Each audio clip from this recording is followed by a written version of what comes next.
लेकिन ये साला कर क्या रहा है यहाँ पे? এই শালা রোজার মাসে পেট চুরি করেছে দুটো শাস্তি চাই দে দুটো খুদা সাহেব ছেড়ে দাও ছেড়ে দাও না না মাথায় বিচার করবো চল ওই চো তোরা দুজনা ভালো ছেলে মাধ্যমিক পাস আর তোরা চুরি করছিস কিসের জন্য চুরি করছিস রমজান মাসে? আমাদের খুব অভাব, দিন আনি দিন খাই, তাদের জন্য চুরি করতে গেছিলাম। তুমি তোরা চুরি করতে যাবে মারি না এখনো বিচার আছে।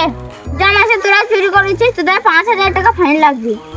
না প্রধান সাহেব পড়া করুন না, আমরা গরিব মানুষ, কিছু খেতে পাই না। না প্রধান সাহেব অত টাকা নেন না, আমি কোথাও পাবো? 2 টাকা আছে, 2 টাকা নেবেন? এখানে বাজার আমও হচ্ছে নাকি? বেশি কথা বলছিস তুই 10,000 টাকা ফাইন। আমি অত টাকা দিতেই পারবো না, আমি 2 টাকাই দেবো। পয়সা দিতে পারবি না তা পেঁয়াজ চুরি করবার টাইমে মনে ছিল না? তা আমি কি করে খাবো? তোদের পড়াশোনা করেছিস তার তো চাকরি বাকরি পাইনি নাকি? যাদের টাকা আছে তাদেরকে সরকারি আর্মি চাকরি দিচ্ছি, আমাদের কাছে টাকা আছে, আমরা গরিব মানুষ, আমরা কি করে আর্মি চাকরি পাবো? ঠিকই বলেছিলি, সরকারের জন্য এই দেশটা নষ্ট হয়ে গেছে। যা তোদেরকে ছেড়ে দিলাম। স্যার ধন্যবাদ, তুমি আমাকে বিরাট মুক্তি করলা। তুমি এই কাজটা কিন্তু ঠিক করলে না তোদের কিছুই করতে পারবি না। হাত তোরা